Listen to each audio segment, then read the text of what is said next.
Chapter 5, Open Visions and Dreams. So, in this chapter, I would like to share more about open visions and dreams. Now, all the experiences I share with you were sovereignly initiated by God Himself. As a result, I can teach you from the standpoint of observation of what happened during these experiences. But as far as initiating them by faith, I do not yet have experience with this. I have other forms of experience which I will speak about in the next chapter, and that is with translation by faith of spirit, soul, and body. Recap. Thus far, we have talked about seeing with the imagination. Now, let's go over a few of the differences I have noticed with the various methods of seeing in the spirit. So, first of all, we have the imagination, which is only in your mind's eye. And this can be seen with your eyes both open and shut because you are never limited with what you see in your mind. If you're at Taco Bell ordering a burrito, I don't want Taco Bell. That's not in the book.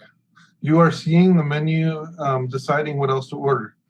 But before making the decision to purchase that burrito, you remember what it tasted like, looked like, etc., which then caused you to agree with ordering one because they are tasty. Yes, they are.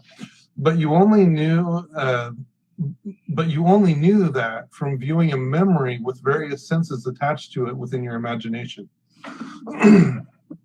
Back of eyelids. Okay, so here are a few ways you can see into the spiritual realm. You can close your eyes and quite literally see an image projected on your actual eyelids. This has happened to me twice now. Both times there was very vibrant neon glows of what seemed to be the outlining of structures.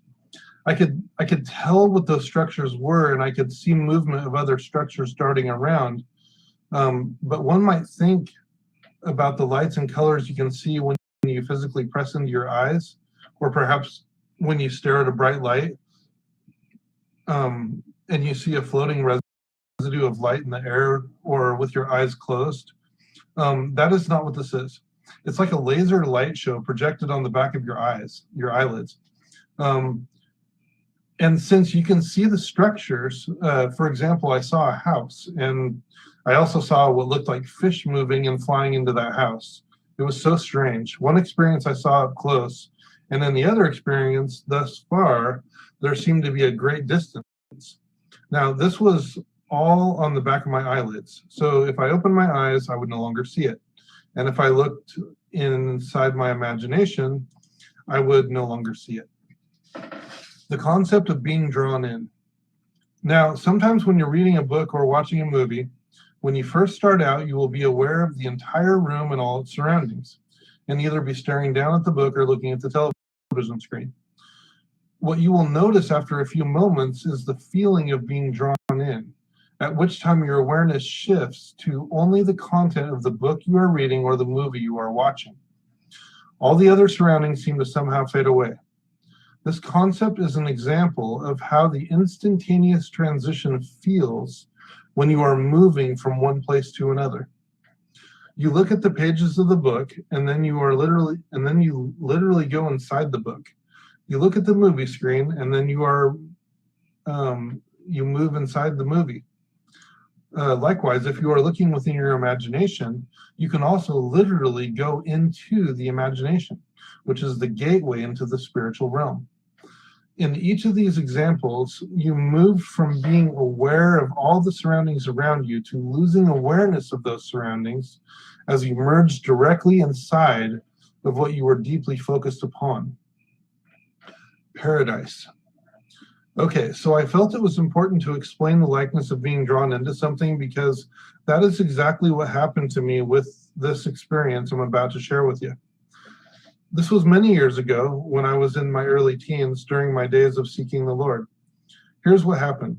As I was laying in my bed on my side with my bedroom windows closed, I felt and heard a soft wind in my left ear that started calm and quickly increased in power to a deafening roar of what sounded like a jet engine.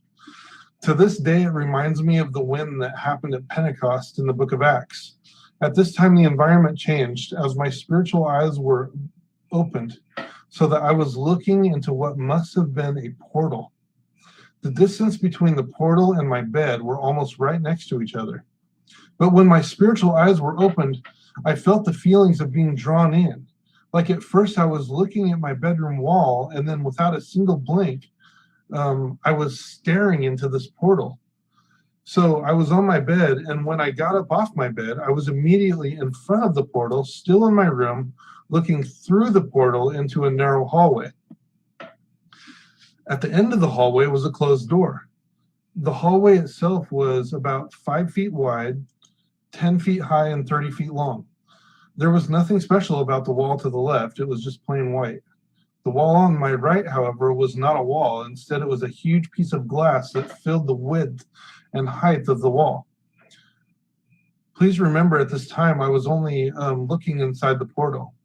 At this time, I was curious to get a closer look at the center of the hallway. So I walked through the portal down to the center of the hallway.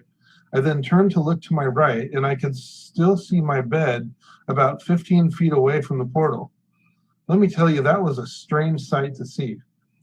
Then I turned back to look at the wall of glass I was now facing and stood to look through this window.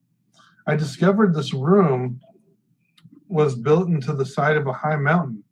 I looked down and saw crystal clear, beautiful oceans and green grassy plains and awesome mountains. The birds were singing, the sun was shining. It was beautiful. It was a beautiful sight. It was all of what I saw had such amazing, vibrant, and living colors, which indicated to me that I was not on Earth. There's no sight on Earth that looks like this. So I assume it was a form of paradise or heaven. At this time, I heard a voice say, "Look up." So I looked up, and there was a huge cloud that spanned the entire sky from one side of the sky to the other, as far as my eyes could see. The cloud was thick and radiant, as though set ablaze by the fire of the sun, orange and yellow, yet white and fluffy. On top of this cloud was what looked like a mansion. It was golden in color, translucent and pure, like transparent glass. There was light radiating out from it, and shades of sparkling purple were colored in certain areas of it. Then I heard a voice say, "This is your home." After I heard the voice, I was absolutely undone and felt an immense amount of humility and love. At this moment, my peripheral vision activated within this vision as the door at the end of the hallway began to crack open. As I looked over at the door, it opened wider and quickly flung open. During the opening of this door, within the space of about 10 seconds, water came rushing in and filled around me from my ankles to my waist, to my chest, to my neck, over my head, and finally the entire hallway was filled with water as I was submerged in it. At this time, the vision ended, and I was snapped back to my bed with the portal closed. That was pretty amazing. The fireball in the sky. In this next experience, I was asleep in my bed and in a deep dream state. But the dream itself was so real that I could not tell if I was dreaming or if I was actually in the place I was dreaming about. All of my senses were activated to the extent of actually being there for real. I believe I was translated for real to this place, but for the sake of a more common occurrence, let's say my physical body was sleeping and my spirit with fully activated senses was in a dream state, open vision. With all that being said, let's jump into the actual experience. I could feel the ground beneath me, the air around me, and the rain falling down upon me. I was in a mall parking lot. Nobody was at the mall. It felt to me like it was around 2 a.m. It was dark out, and the streetlights of the mall parking lot illuminated the area. To my left and behind me was an open parking lot.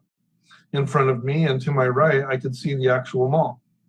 Within a few seconds of entering this experience, I heard a voice speak to me, "Look up."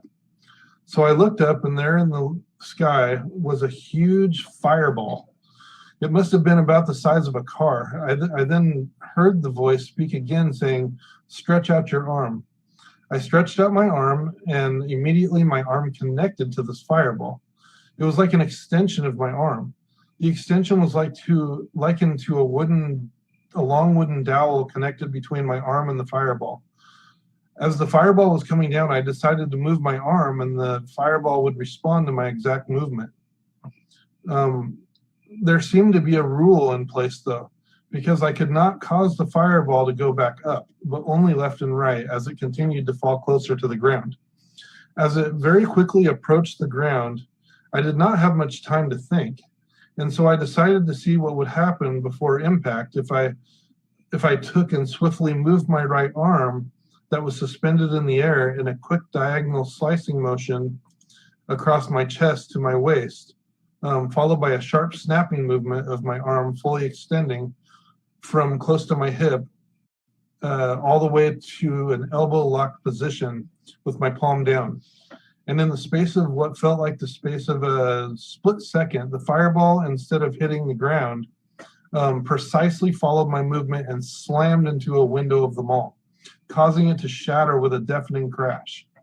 Before I could think another thought, a quick prophetic gesture of strange fluid movements using both my arms and hands took place and felt fulfilling to me, like a beautiful dance.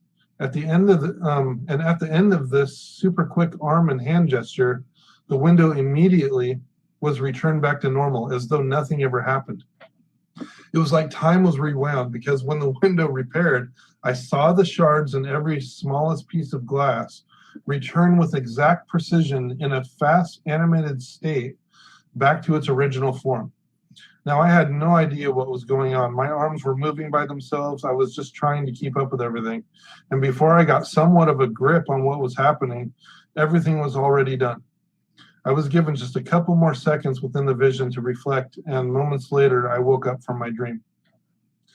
Now, because of the nature of these visions, I could have put them in a future chapter of a different style of spiritual experience, but I decided to keep them here because of the diverse differences of their nature. But there is a scripture I will soon talk about that will explain why I was not sure where to place them.